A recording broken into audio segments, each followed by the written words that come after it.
Hey guys, आज की video में हम सीक्रेट इन्वाजन के सीजन 1 के फर्स्ट एपिसोड के बारे में बात करेंगे। सो वीडियो को पूरा देखिए, चैनल को सब्सक्राइब भी जरूर कर देना। तो एपिसोड की शुरुआत में मास्को में एजेंट रॉस रात को किसी से फोन पे बात करके चुपते हुए एजेंट प्रेस्कॉट के पास आके, प्रेस्कॉट टेंशन में हमारे खिलाफ हो तो क्या होगा, अपने लोग ही अपने नहीं निकले तो क्या होगा, ऐसा वैसा बोल के अब तक जो भी हमले हुए उसमें स्क्रल्स का हाथ है ऐसा बताता है। जिससे रॉस उसकी बातों पर हंस के वो बहुत कम है, निक फ्यूरी को सेबर से बुलाने के लिए मुझे ठोस सबूत वगैरह चाहिए ऐसा वैसा बोलता है।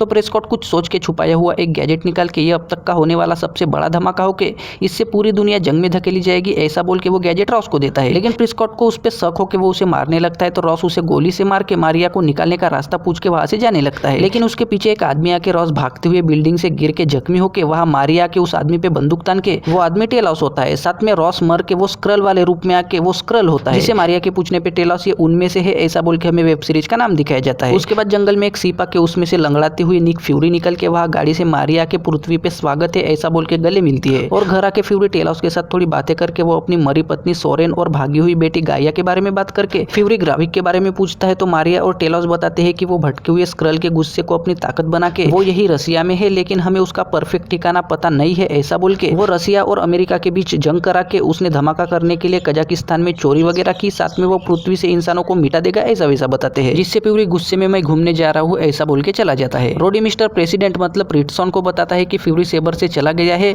और एजेंट हिल ने फ्यूरी को मैसेज भेजा था लेकिन हम उसे डिकोड नहीं कर पाए हैं, साथ में मैं उन दोनों से कांटेक्ट नहीं कर पा रहा हूँ ऐसा वैसा बताता है। जिससे रिटसन शॉक होकर रोडी को सिचुएशन संभालने को बोलता है। फ्यूरी बाहर टहल रहा होता है तो कुछ गुंडे उसे किडनैप करके सोनिया के पास लाके सोनिया और फ्यूरी बात करते करते फ्यूरी वहां पे चुपके से एक गैजेट लगा के सोनिया उसे पैक देके फ्यूरी उसे कजाकिस्तान के चोरी के बारे में पूछता है। तो सोनिया अब तुम बूढ़े हो गए हो, पहले के फ्यूरी नहीं रहे ऐसा वैसा बोलती है। तो फ्यूरी मैं अपनी मर्जी से किडनैप होकर तुमसे मिलने आया हूँ और मुझे स्क्रल्स के साथ निपटने का 30 साल का एक्सपीरियंस है ऐसा बोलता है। लेकिन सोनिया हम साथ में काम नहीं कर सकते ऐसा बोलती है। तो फ्यूरी अगर तुम्हें कजाकिस्तान का कांड याद आए तो मुझे कॉल करना ऐसा बोल के चला जाता है। उसके बाद मास्को से दूर 320 किलोमीटर का नजारा दिखा के बीटो नाम का लड़का एक गेट की तरफ आके वहां के गार्ड उसे रोक के वहां गाइया आके बीटो स्क्रल वाला रूप दिखा के गाइया उसे गाड़ी में बिठा के थोड़ा मोटिवेट करते हुए उसे स्क्रल हाउस में लाती है। वहां बहुत सारे स्क्रल्स खेल रहे होते हैं और बीटो के पूछने पे गाइया उसे बताती है कि अगर तुम लड़ने के लिए तैयार होते हो तो तुम्हें इंसानी रूप में बाहर वगैरह रहना होगा ऐसा वैसा बता के अंदर हमारी जीत है ऐसा बोल के बीटो को बाहर रुका के गाइया एक कमरे में जाती है। वहां पेगॉन बार्गन नाम के एक स्क्रल को कुछ सवाल पूछ के एक आदमी को लाके ब्रोगान उसका रूप लेके पेगॉन आदमी को एक मशीन पे लटका के ब्रोगान उसका दिमाग वगैरह पड़ता है। वो सारी प्रोसीजर ग्राविक ऊपर से देख के चला जाता है। सोनिया किसी से ग्राविक के प्लान के बारे में बात करके वैसली बॉम्ब वगैरह बनाता है ऐसा वैसा बोलती है। तो उनकी सारी बातें फ्यूरी वगैरह गैजेट की मदद से सुन लेता है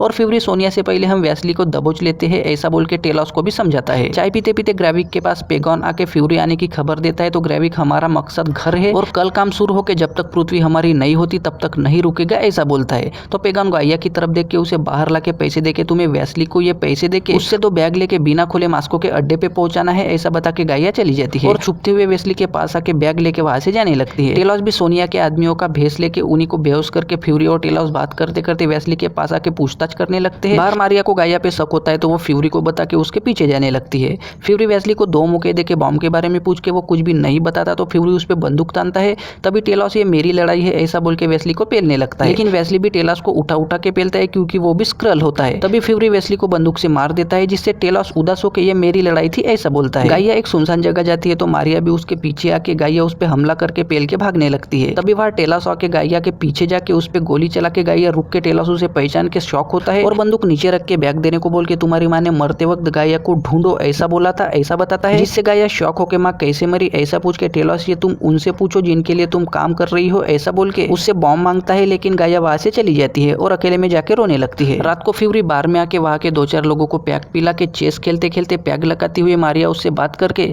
तुम पहले वाले फ्यूरी नहीं रहे ऐसा बोल के फ्यूरी में टेलॉस के लिए वापस आके मारिया बोलती है कि तुमने ही बोला था कि दिल में थोड़ा भी शक हो तो कदम पीछे लेने में ही भलाई है। जिससे फ्यूरी थोड़ा सोच में पड़ के घर में बेड पे बैठ के थैनोस को चुटकी के बारे में सोचता है। गाइया बैग ला के पेगॉन को देके मेरे पीछे कोई था ऐसा बता के हमें हमला पोस्टपोन करना चाहिए ऐसा बोलती है। तो पेगॉन यही सही मौका है ऐसा बोलता है। जिससे गाइया थोड़ी परेशान दिखाई दे के अगले सीन में वो भेष बदल के अपने पिता टेलॉस से मिलने जाती है और कल 3 लोग बॉम्ब लेके जाएंगे उसमें से मैं भी एक हूँ ऐसा बोल के मैं बैग पे इंफ्रारेड स्प्रे कर दूंगी ऐसा बोल के वहां से चली जाती है। ये सारी बात टेलॉस फ्यूरी को बता के अगले दिन तीनों चश्मे की मदद से सेंट्रल मास्को में बैग वाले आदमियों को पहचान के वो उनके पीछे जाने लगते हैं। वहीं पे फ्यूरी की तरफ एक बच्ची देख के उसे शक होके वो उसके पीछे जाता है तो वो बच्ची बार बार अपना रूप बदल के फ्यूरी उसके पीछे ही होता है। भीड़ होने के बाद भी मारिया वगैरह बैग वालों को पकड़ के वो भागते हैं लेकिन बैग खाली होकर मारिया वगैरह शॉक होती है। तभी फ्यूरी बंदूक तान के उस रूप बदलने वाले के पास होके वो ग्राविक होके बटन दबाता है। वैसे ही वहाँ तगड़े ब्लास्ट होते हैं तो सब लोग यहाँ वहाँ भागने लगते हैं। फ्यूरी ग्राविक पे भीड़ होने की वजह से गोली नहीं चला पाता। वहीं पे ग्राविक फ्यूरी का रूप लेके मारिया को गोली मार के भीड़ का सहारा लेके चला जाता है। तभी वहाँ फ्यूरी आके उदास होकर टेलॉस उसे वहाँ से हटा के मारिया वहीं पे पड़ी होती है और यहीं पे एपिसोड खत्म होता है। सो गाइस, आई होप आपको ये वाला वीडियो पसंद आया होगा। आप वीडियो को लाइक करके चैनल को सब्सक्राइब भी जरूर कर देना।